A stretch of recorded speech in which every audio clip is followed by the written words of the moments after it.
Alright guys, it's Shalom with the Paradox Gaming Network, and today for Archeage 101, we're going to talk about levels, and this is going to be very foundational, because one of the pieces of feedback I've gotten while doing Archeage 101 is that sometimes I talk over the audience, that I take for granted what they do know or what they may not know. So in order to set up a couple of other videos that I want to do, I need to make sure people understand the different levels for the characters and exactly what they do. So to start, there are actually 3 levels that relate directly to the character and their combat proficiencies, and that is the character level, the ancestral level, and the skill tree level. Now, like everything else in Archeage, nothing is simple, so each of these doesn't have their own responsibility. There's going to be quite a bit of bleed over from the different lanes. So to talk about the character level, this is what starts at level 1 at character creation, and then this is going to go all the way up to level 55. When you hit level 55, you will use an honor forged metal out of the honor shop, and you will make the transition to ancestral levels, and this will also go all the way up to level 55. Now, unfortunately, the Archeage players, the Archeage community, we just started calling it level, and then level 1, level 50, level 55, and then just ancestral 7, ancestral 55. We took ancestral, like character ancestral level out of that, and that's one of the places I realized we were taking for granted what the new players were going to understand, because when it gets into ancestral levels, each ancestral level gives you a tangible character benefit, and that's going to be accuracy of 0.05%. It's going to give you 10 toughness. It's going to give you 0.1% received damage reduction and 20 resilience. So what that's going to look like on a character that's ancestral level 34 is you're going to have 340 toughness, 680 resilience, 3.4% received damage reduction. Ignore that it says plus, it's actually a minus, and then 1.7% accuracy. Now, I know a lot of people are going to think, oh, well, I'm just going to blitz all the way to ancestral level 55. You're probably not. This is the XP chart, and if you just take a look at 50 to 55, each of those levels is 4 billion XP. So really think about level ancestral 40 to ancestral 55 as sort of a soft cap. You're just going to continue getting XP, you're going to continue growing, but it's not something that you need to set a target for and race to, because you're probably never going to do it. Now, also with character level determines how much XP you get from mobs when you kill them. So be careful if you swap out skill trees. You may not be able to kill the mobs with your new skills. Now, what I'm talking about with that leads us into skill tree levels. And you start with one of the main 6 skill trees at creation. You will get your second one, free choice, at level 7. You will get your third one at level 15. And once you have hit character level 15, you can swap your skill trees in and out however you want. They do all need to be leveled independently, and they only level when active. But, and I know a big fear, a lot of new players say, well, if I switch it, do I keep my XP? Yes, they do retain your level when you swap out. They retain any XP earned, so you can move skill trees in and out however you want, however you want to level them, however you need them. Now, there is a certain synergy, a combination between your character level and your skill tree level. They do not have to be the same. In fact, once you've hit character level 55, and if you kept your first 3 skill trees in, then as you start swapping out, you can do that.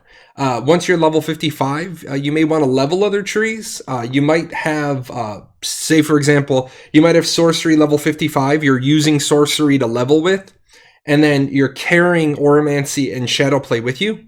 Another example, just so you can see that it is actually possible in game, you have an ancestral level 1 character that has level 54 Oromancy, level 32 Witchcraft, and level 13 Songcraft. Now, each of these will level independently. For the skill trees, it is important to remember that skills have level requirements. And when there's a level requirement on a skill tree, that is the skill tree level. So if you take a look right here, as a level 15 with level 15 Swiftblade in. This is a Doomcaller with Vitalism and Occultism. If I want to put in Relentless Assault, I can't. Even though I am Ancestral level 34, you'll notice that it requires Swiftblade of level 20. So each of the abilities in the skill tree have a skill tree specific level requirement. Now, where I said that there's exceptions and nothing's ever simple, your skills also have ancestral augments. This is a common problem with Archeage where the same words get used in multiple places for multiple meanings. So you have an ancestral level for your character, and that unlocks ancestral skill abilities. But these are unlocked at the character level of Ancestral 1, 4, 7, 10, and 13. So to pick an individual ability, as you just saw, requires a certain level in the skill tree. When you're talking about the ancestral augments, this is based on character level, and it also requires the skill tree to be level 55 in order to use them. So if you try, you can be ancestral level 2, but you can't take that first ancestral augment because the skill set must be level 55. So this is why it's important to know character level, skill tree level, ancestral level, and how the bleed is right there. Now, why is it set up this way? Why not level each skill tree up to Ancestral 13? You saw the XP needed per level, and that would have been a daunting task. I do like how they have it set up based on character level. I think there's a couple of other things they could have done or might have done, but they also seem to want to take power away from characters with the number of skill points. So this is ultimately what we have and what we need to use as we level. And that is it for today, guys. There wasn't really anything impressive or earth-shattering in this video. I wanted to make sure that I laid in a baseline foundation video talking about levels, so that now as I start working on other parts of Archeage Unchained 101, which you can see, the website's changing around a little bit. I am working on it. I am hoping to be back to streaming this week. I got all that resolved, and we'll talk about that on my show. Until then, I want to thank everybody for the feedback that I was hitting a little bit too high, that I really wasn't doing 101 level stuff. I need to be more foundational stuff and then build on top of that. Until then, Archeage101.com is up. It is running. I am flushing it out. It is taking time. There are a lot of things going on with Archeage Unchained right now that we won't talk about in this video, but there's a lot of bits and pieces going on that has been stalling my progress.